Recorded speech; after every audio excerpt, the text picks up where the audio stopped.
इस वीडियो में पास हम लोग पढ़ने वाले क्लास 10th का मोस्ट वीवीआई साइंस का पास तो ऑब्जेक्टिव जो आपके 2025 के एग्जाम में 100% मेरे भाई छपेगा। ऑल ऑब्जेक्टिव आपको यहीं से। आपका भी सपना है कि सर जी मेरा साइंस में 90 प्लस रहे और ऑब्जेक्टिव में एकदम 40 में 40 सही करे, तो सफलता सेट आपको लगाना जरूरी है। इससे पहले पास तो सेट नंबर 1 और 2 लगा दिए हैं। आज मेरे पास तो हम लोग सेट नंबर 3 को करने वाले हैं। आप पूरे सेट को प्लेलिस्ट बना देंगे, वहां से देख लीजिएगा। अगर 10 सेट आप कर लेते हैं तो 40 क्वेश्चन के पास तो हम गारंटी लेते हैं कि एकदम सेम टू सेम आपका एग्जाम में देखने के लिए मिलेगा मेरे भाई। तो चलिए आज की क्लास शुरू करते हैं। आपको पता है कि हम टोटल क्वेश्चन 48 बताते हैं, जिसमें से पास तो 16 क्वेश्चन फिजिक्स का और 16 क्वेश्चन बायो का और 16 क्वेश्चन केमिस्ट्री का होता है। फर्स्ट क्वेश्चन आप लोग फटाफट कमेंट करके बताइएगा। समतल दर्पण द्वारा बना प्रतिबिंब होता है। एग्जाम में मेरे भाई कई बार ये प्रश्न छप चुका है, तो याद रखिएगा। फर्स्ट का राइट आंसर पास तो काल्पनिक। समतल दर्पण के द्वारा जो बना प्रतिबिंब होता है ना, वो काल्पनिक होता है। नेक्स्ट क्वेश्चन पे आते हैं। निकट दृष्टि दोष को दूर करने के लिए किस लेंस का व्यवहार किया जाता है। आपको पता है कि नेत्र में प्रयास तो समांतर 3 तरह के दृष्टि दोष होता है। एक निकट दृष्टि, एक दूर, और एक प्रयास तो अबिंदुकता बोलेंगे, और एक याद रखिएगा जरा दूरदर्शिता। ठीक है, अब ध्यान दीजिए। निकट पूछा है तो सिंपल हम आपको ट्रिक बताए थे मेरे भाई। क्या सर जी? निकट लास्ट में प्रयास तो किसका उच्चारण आ रहा है, पकड़िए खुद से। ठीक है, निकट लास्ट में अ आ रहा है सर जी, यानी अवतल होगा मेरे भाई। ठीक है, कितना सिंपल है। दूर लास्ट में ऊ आ रहा है, उत्तल हो जाएगा बस। और एक चीज और बता दें कि लाइव क्लास में प्रयास तो प्रतिदिन होता है 8 बजे, लेकिन आज में प्रयास तो लाइव क्लास नहीं ले पा रहे हैं क्योंकि हम घर पे हैं। तो इसीलिए हम सोचे कि क्यों ना रिकॉर्ड करके वीडियो डाल दिया जाए, क्योंकि प्रयास तो क्लास लाइव हो या मेरे पास तो रिकॉर्ड हो, आपको तो दिया वही चीज जाएगा जो आपके एग्जाम में आएगा। ठीक है मेरे भाई, और इसमें आपको थोड़ा सा टाइम भी बचत हो जाता है, कम समय में ज़्यादा बना लेते हैं, और लाइव में थोड़ा बात ज़्यादा होता है जिसमें टाइम मेरे पास तो व्यर्थ होता है। मानव नेत्र में किस प्रकार के लेंस पाया जाता है, याद रखिएगा मेरे पास तो उत्तल वाला तो एकदम बहुत वीवीआई है, और ये कई बार एग्जाम में आया है कि मानव नेत्र में किस प्रकार के लेंस पाया जाता है, तो सर जी उत्तल लेंस। ठीक है, चलिए क्वेश्चन नंबर 4 देखेंगे प्रयास तो कि दंत विषय किस दर्पण के उपयोग मरीजों के दांत को बड़ा प्रतिबिंब देखने के लिए करते हैं। तो देखिए मेरे भाई, जब भी बड़ा की बात आए ना तो आपको अवतल को टिक करना है। ठीक है, अवतल से क्या होता है प्रयास तो हजामत बनाने में, चाहे हम लोग आईना घर पे रहता है ना, आप देखे होंगे, थोड़ा सा अपना बॉडी वॉडी देखिएगा, लगेगा वाह क्या बन गया। शरीर देखिएगा ना, मोटा मोटा प्रतीत होता है, मजा आता है देखने में ना मेरे भाई। तो वो क्या अगर प्रयास तो अवतल दर्पण होता है, याद रखिएगा।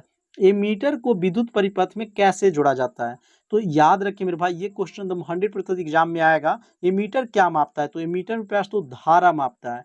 ठीक है, अब पास और इसी को श्रेणी ये प्रयास तो क्या है, समांतर क्रम हो जाएगा।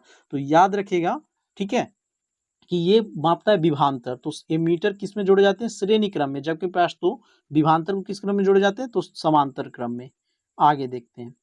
विद्युत धारा का एसआई मात्रक है। विद्युत धारा सिंपल याद रखिए, बहुत अच्छा क्वेश्चन है। विद्युत धारा में प्रयास तो एम्पेयर का होता है। कूलॉम किसका होता है सर जी, तो आवेश का होता है। ठीक है, कूलॉम में प्रयास तो आवेश का होता है। वाट किसका होता है, शक्ति का होता है। अब बोल्ट किसका होता है, ये आप लोग कमेंट करके मुझे बताइएगा, क्योंकि सबसे हल्का है और सेट नंबर 1 में आपको हम करवाए थे। ठीक ना, बोल्ट एक आंसर था। किस लेंस के द्वारा सिर्फ काल्पनिक प्रतिबिंब बनता है, अभी हम बताए थे प्रयास तो किस लेंस के द्वारा सिर्फ काल्पनिक प्रतिबिंब बनता है, फटाफट कमेंट करके बताइए। तो सर जी वो अवतल है। अवतल में क्या होता है, काल्पनिक बनता है। चलिए आगे देखेंगे प्रयास तो ध्यान दीजिएगा। 8 नंबर, अभिनेत्र लेंस की फोकस दूरी में परिवर्तन किया जाता है किसके द्वारा। बहुत अच्छा क्वेश्चन है, 8 का आप लोग कमेंट करके बताइएगा। तो ये पंचावी मांसपेशियों के द्वारा। ठीक है प्रयास तो चलिए, पुतली के साइज को कौन नियंत्रित करता है, पुतली के साइज को कौन नियंत्रित करता है, तो याद रखिएगा परितारिका। और रेटिना से आपको याद रखना है कि यहाँ मेरे पास तो किसी वस्तु का प्रतिबिंब बनता है। बस आपको ध्यान से सुनते जाना है और कुछ नहीं करना, आप ध्यान से सुनिए और इसका पीडीएफ देंगे ना, उसको सेट बना लीजिएगा। ठीक है, सेट मारिएगा, आप कितना क्वेश्चन सही होता है, जो गलत होगा उसको याद कर लीजिएगा। रेटिना का ही दूसरा नाम है दृष्टिपटल।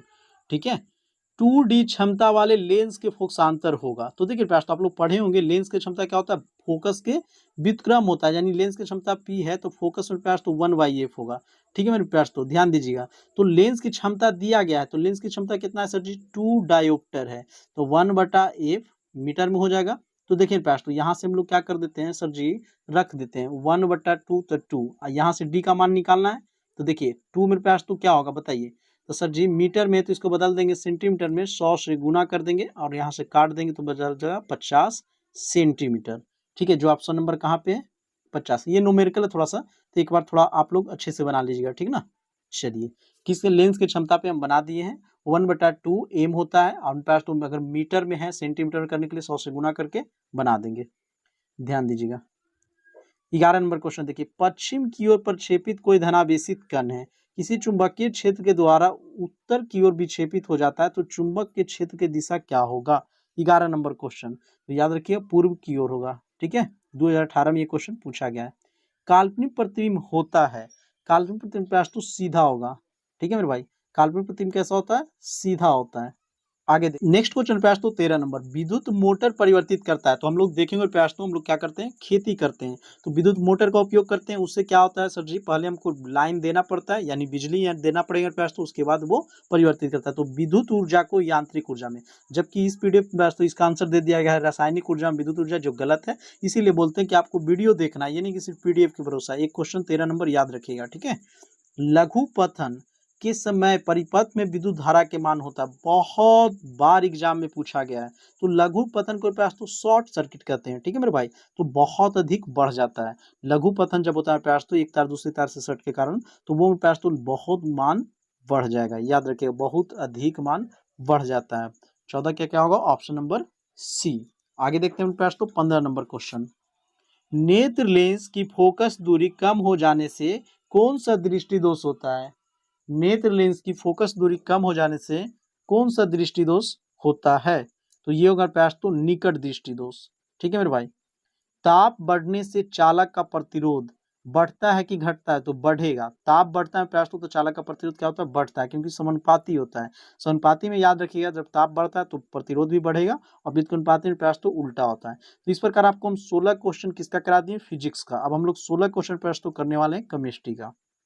हर एक क्वेश्चन अपने आप में इंपॉर्टेंट है। अगर आप हमें पर विश्वास करते हैं तो बस वीडियो देखते जाइए, और हर जो नोट्स आपको पीडीएफ जो दिया जा रहा है उसको प्रयास तो याद करते जाइए। एक क्वेश्चन नहीं छूटेगा। आपके सर खुद 90+ साइंस में लाए हैं, और मेरा यही सपना रहता है कि आप लोग भी लाइए। ऑफलाइन में हर बच्चा लाता है जी, साइंस के विशेष रूप से हम बता रहे हैं। NaOH है, तो ये मेरे पास तो क्षार है। जहां भी आपको OH दिख जाए मेरे भाई, तो वो क्षार होता है, और खाली H+ आपको दिख जाए प्रयास तो वो अम्ल होगा। और लवण में ना तो आपको H दिखेगा ना तो OH दिखेगा, जैसे NaCl, ये क्या है, एक नमक का शुद्ध समुद्री लवण है, ठीक है। बस इतना चीज याद रखिएगा। निम्नलिखित में कौन सा बूझा हुआ चूना है, ये क्वेश्चन तो एग्जाम में मेरे भाई भर भर के आया है, ठीक है। तो देखिए, बूझा हुआ चूना आग किससे बुझता है, तो सर जी जल से। तो जल में क्या होता है, H2O होता है ना जी, तो बी नंबर में प्रयास तो कैल्शियम हाइड्रोक्साइड। और एक होता है ना कि बिना बूझा हुआ, तो ये प्रयास तो CaO कैल्शियम ऑक्साइड। दो क्वेश्चन आता है मेरे भाई, अब बच्चा कंफ्यूज हो जाते हैं। तो देखिए, आग बुझाने में आपको क्या चाहिए, OH चाहिए, क्योंकि किसी के सर जी H2O होता है, तो ये मेरे पास तो याद रखिएगा बस ऐसे। आग बुझाने में हमको क्या चाहिए, हाइड्रोजन भी चाहिए, ऑक्सीजन भी चाहिए। बाकी है कोई में हाइड्रोजन नहीं। बस हम ऐसे ही याद किए, तो आपको मेरे पास तो एक स्टूडेंट की तरह बताते हैं, याद कर लीजिए, कंफ्यूज नहीं होना है। और बोलेगा बिना बूझा हुआ चूना के सूत्र, तो कैल्शियम हाइड्रोक्साइड। देखिए, ये अभिक्रिया आप लोग किए होंगे चैप्टर 1 में, हम बहुत बार कराए हैं प्रयास तो, ठीक है। ये एक अपचयन है।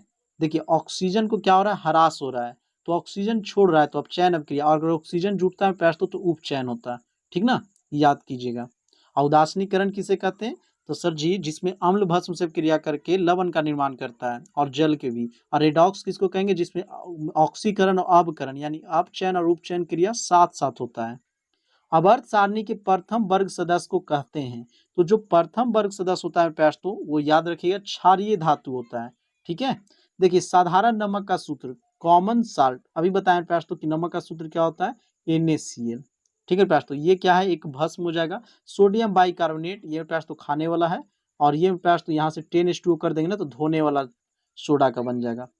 लवण इतना दिया गया, पूछ रहा है कि अम्ल पीएच का मान होता है। ये 2018 में क्वेश्चन प्रश्न तो पूछा गया बिहार बोर्ड के द्वारा, तो याद रखिएगा इसका 7 होगा, यानी उदासीन होगा।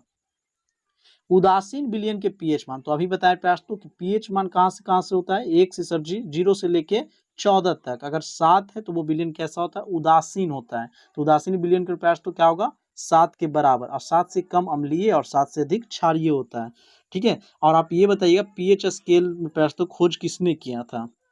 सल्फ्यूरिक अम्ल का अणुसूत्र बताइए, बहुत सिंपल चीज है। शांत सल्फ्यूरिक अम्ल को क्या कहते हैं, बैटरी अम्ल कहते हैं, यानी H2SO 4 और कोई नहीं होता है, इसमें कोई फॉर्मूले नहीं होता है, ठीक है। याद रखिएगा H2SO4 का प्रयास तो क्या कहते हैं, बैटरी अम्ल भी कहते हैं। कार्बोक्सिलिक एसिड का समूह है, कार्बोक्सिलिक एसिड में प्रयास तो किसका समूह है। देखिए तो एसिड आ गया ना, यानी अम्ल आ गया, तो जब भी क्या हो गया प्रयास तो, जब भी अम्ल की बात हो तो याद रखिएगा सिंगल बॉन्ड COOH, ये है बी नंबर। ये क्या है सर जी, एल्डिहाइड है। ये क्या प्रयास तो कीटोन है। ये क्या है, एमीन है। चारों की याद कर लीजिए एक बार, ठीक है, अच्छा से थोड़ा सा ध्यान दीजिए। ये मेरे पास तो एल्डिहाइड का है, ये मेरे पास तो क्या है, कार्बोक्सिलिक अम्ल का है, ये कीटोन का है, और ये मेरे पास तो एमीन का है। थोड़ा सा दिखने में दिक्कत हो रहा है हमको, चलिए क्योंकि पसीना गिर गया मोबाइले पे। आगे देखते हैं प्रयास तो 26 नंबर सरलतम हाइड्रोकार्बन है। क्योंकि आपके लिए इतना मेहनत करते हैं, पंखा बंद करके वीडियो बनाना पड़ता है, नहीं तो पंखा बहुत ज्यादा आवाज करता है। तो ये मेरे पास तो मीथेन होगा, ऑप्शन नंबर ए। और इसका सूत्र क्या होता है सर जी, याद रखिएगा CH4। फिर भी आप लोगों के पास तो वीडियो को ज़्यादा से ज़्यादा शेयर नहीं करते हैं, और नहीं तो आप लोग सब्सक्राइब ही ज़्यादा करते हैं। एक प्यारा सा भरा तो कमेंट आप लोग करवे नहीं करते हैं, जबकि विश्वास रखिएगा पास तो यही सब क्वेश्चन आपके एग्जाम में 100% मेरे भाई आएगा। हर साल आता है, तो इस साल काहे नहीं आएगा, आपसे थोड़ी कोई दुश्मनी है बिहार बोर्ड को। किस रासायनिक यौगिक को गर्म करने पर प्लास्टर ऑफ पेरिस प्राप्त होता है। तो आप लोग पढ़े होंगे कि जब जिप्सम को 120 डिग्री ताप पर गर्म किया जाता है प्लास्टर, तो प्लास्टर ऑफ पेरिस प्राप्त होता है। जिप्सम का सूत्र होता है CaSO4 2H2O, और इसी को गर्म करते हैं तो ये को जलवा सूख के हाफ H2O बनता है, तो प्लास्टर ऑफ पेरिस बन जाता है। बस ऐसे तो याद करना है आपको। इलेक्ट्रॉन के स्थानांतरण से बने यौगिक, सेट नंबर 1 में ये क्वेश्चन था। इलेक्ट्रॉन से स्थानांतरण से बने यौगिक वैद्युत संयोजन कहलाते हैं, ठीक है। निम्नलिखित में कौन पीतल का मिश्र धातु होता है। देखिए सिंपल पीतल से प्रयास तो याद रखिएगा पिताजी, पिताजी ठीक है, उग ही नहीं रहा है, पिताजी। तो पी से पीतल, ता से तांबा, तांबा को ही कॉपर बोलते हैं, जी से जिंक, तो कॉपर और जिंक। ऐसे याद रखिए जीका टीका जीका टीका से ही काम हो जाता है, हम आपको फुल कोर्स में बताए हैं। एक अनुसूत परंतु संरचना में प्रयास तो विभिन्न है, वो यौगिक क्या कहलाता है, तो वो सर जी समावयवी कहलाएगा। क्या मेरे पास तो अनुसूत्र तो समान होता है, लेकिन संरचना उसका अलग अलग होता है। चैप्टर 4 में पढ़िएगा केमिस्ट्री में। निम्नलिखित में कौन प्रबल अम्ल है। तो देखिए प्रबल अम्ल की बात किया जाए प्रयास तो इसमें देखिए H2SO4 प्रबल अम्ल है, ठीक है। ऐसे देख लीजिए, इनमें इनमें सभी आपको देगा, लेकिन सबसे प्रबल अम्ल की बात किया जाए तो H2SO4। ध्यान दीजिए अभिक्रिया कॉपर ऑक्साइड और जल। देखिए कॉपर का क्या हो गया प्रयास तो विस्थापन हो गया, तो किसका उपचयन हुआ है बताइए। तो बताइए तो मेरे पास तो किसका उपचयन होता है, उपचयन हुआ है, तो बोलिए सर जी 32 का बताइए। तो देखिए यहाँ मेरे पास तो उपचयन पूछा जा रहा है, तो उपचयन में क्या होता है ना, ऑक्सीजन को ग्रहण, तो यहाँ और हाइड्रो ऑक्सीजन आ गया, तो ये हाइड्रोजन का हुआ है। और अपचयन रहता है, ठीक है। तो अपचयन में क्या होता है मेरे पास तो ऑक्सीजन को त्याग किया जाता है, और ये देखिए ऑक्सीजन को संयोग किया है। आगे चलते हैं, कंफ्यूज नहीं होना है आपको। अब मेरे पास तो 16 दूनी 32 क्वेश्चन हम लोग करा दिए। 16 क्वेश्चन अब जीव विज्ञान के करने वाले हैं, और आप लोग इसको तो आसानी से कर लीजिएगा, क्योंकि आप लोग तो इसका मास्टर है ना जी पढ़ने में ज्यादा मजा आता है सर जी। क्या चीज, बायोलॉजी। कोशिका ऊर्जा किसे कहा जाता है, कोशिका ऊर्जा के पास तो ATP को कहा जाता है। और ATP के मेरे भाई आप लोग कमेंट करके नाम बताइएगा, एग्जाम में 100% आपसे पूछा जाता है। तो जो भी बच्चा ATP का पास तो कमेंट करेंगे, उनके कमेंट पे हम लाइक जरूर करेंगे, एकदम विश्वास रखिए। आगे देखते हैं, एड्रोजन है, एड्रोजन मेरे पास तो एक नर हार्मोन है, ठीक है। एस्ट्रोजन जब आपको दे देगा तो मादा हार्मोन होगा। टेस्टोस्टेरोन, टेस्टोस्टेरोन पास तो मादा हार्मोन हो जाएगा। एड्रोजन है तो एक नर हार्मोन का नाम है, ठीक है। चलिए प्रकाश संश्लेषण होता है सर जी, सब बच्चा जानते हैं कि प्रकाश संश्लेषण सर जी दिन में होता है। नर युग्म और मादा युग के संलग्न को क्या कहते हैं मेरे भाई, लड़का और लड़की, यानी नर मतलब लड़का और मादा मतलब लड़की, तो दोनों जब मिलते हैं मेरे पास तो उस चीज को क्या कहते हैं, तो सर जी निषेचन कहते हैं। तो निषेचन तो है नहीं, तो डी नंबर को टिक करेंगे, ठीक है। निषेचन नहीं है तो इनमें से कोई। देखिए नेक्स्ट क्वेश्चन है 37 नंबर की, एमिनो अम्ल के विखंडन से क्या बनता है। तो एमिनो अम्ल के विखंडन से तो प्रोटीन बनता है, लेकिन इसमें आपको देखिए मुख्य रूप से कार्बन मोनोऑक्साइड और ये अमीन यूरिया भी बनता है। तो बी और सी को टिक करेंगे, ठीक है। ऐसे आपको कार्बन मोनोऑक्साइड दिखे तो उसको टिक कर दीजिएगा, याद रखिएगा। निम्नलिखित में कौन सा एक लंगी पादप का उदाहरण, तो एक लंगी में प्रयास तो इसमें पपीता हो जाएगा सबसे अच्छा, ठीक है। ऐसे तो एक लंगी में आप बोलिए तो सब्जी सभी आ रहा है, पपीता is the right answer, C number. हृदय सॉरी हृदय से रक्त को संपूर्ण शरीर में पंप कौन करता है? मेरे पास तो आपको पता है कि हृदय के काम क्या है, कहते हैं ना कि मेरे पास तो हृदय के काम है सिर्फ क्या, रक्त को पंप करना शरीर, पूरे शरीर में। तो याद रखिएगा अलिंदों के द्वारा करता है, ठीक है। 39 का पास तो ऑप्शन नंबर सी हो जाएगा। खुला परिसंचरण तंत्र किसमें पाया जाता है सर जी? ये क्वेश्चन बहुत बार एग्जाम में मेरे पास तो आया है। खुला परिसंचरण तंत्र याद रखिएगा कॉकरोच में पाया जाता है, ठीक है। और इसका पास तो पीडीएफ में आंसर जो आपको दिया गया होगा मनुष्य में दे देगा, तो गलत है, ठीक ना। बार बार हम बोलते हैं कि वीडियो जरूर देखिए। शुक्राणु का निर्माण होता है, तो शुक्राणु का निर्माण पास तो याद रखिए वृषण में होगा, ठीक है मेरे भाई। निम्नलिखित में कौन जैव अनमनीकरण पदार्थ है? जैव अनमनीकरण पदार्थ है तो याद रखिएगा डीडीटी, ठीक है। ये पास तो अपने से खत्म नहीं होता है। क्लोरोफिल वर्णक का रंग, ये अगर हम बताएं तो फिर मेरे पास तो सफलता कुंजी चलाने से कोई फायदा नहीं है, क्योंकि सेट नंबर 1 में 2 में दोनों में था। आपको कमेंट करके बताना है 43 का क्या होगा। अगर जानते हैं तो, नहीं जानते तो फिर मत कमेंट कीजिए। पौधों में मादा युग्म को क्या कहते हैं? देखिए मेरे पास तो मादा युग्म को पूछा है, ठीक है। तो याद रखिएगा अंडाणु। आगे चलते हैं। ग्वाटर अथवा घेघा पनपता है, तो मेरे पास तो घेघा रोग, आपको पता है कि सर जी आयोडीन की कमी से घेघा रोग होता है। रक्त में की कमी तो कुछ होता नहीं, चीनी की मेरे पास तो कमी, मधुमेह हो जाएगा। आगे चलते हैं। मछली के हृदय में कोष्ठों की संख्या, जो मछली के हृदय होता है पास तो वो कोष्ठों की संख्या 2 होता है, जबकि मनुष्य की बात किया जाए तो 4 होगा। दायां नीले, बायां नील, दायां लील, बायां नील, ठीक है। हम आपको याद भी करवाए हैं, याद रखिएगा। मनुष्य के शरीर के सबसे बड़ी ग्रंथि, तो सर जी यकृत। यकृत का ही दूसरा नाम है लवर, लवर नहीं लीवर जिसका वजन मेरे पास तो 1.5 केजी होता है। क्या सुने थे आप लोग? जो सुने ना वो नहीं बोले थे। रक्त को थक्का बनाने में सहायक होता है, तो प्लेटलेस, ठीक है प्यास, तो प्लेटलेस, प्लेटलेस नहीं है तो रक्त विवाणु, यही चीज होता है, ठीक है। याद रखिएगा। अब मेरे पास तो 1 से 48 तक आपको बता दिए हैं। आपको, मुझे पूरा उम्मीद है कि आपको मेरे पास तो बहुत अच्छा लगा होगा, और अगर आप विश्वास करते हैं तो ये तीनों सेट को अभी तक कंप्लीट कर लीजिए।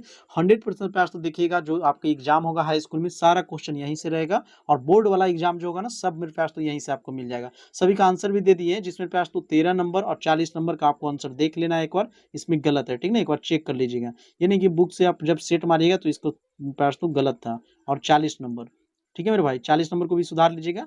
और उसके बाद मेरे पास देखिए कुछ चीज को व्याख्या भी किया है, तो आप यहाँ से देख लीजिएगा।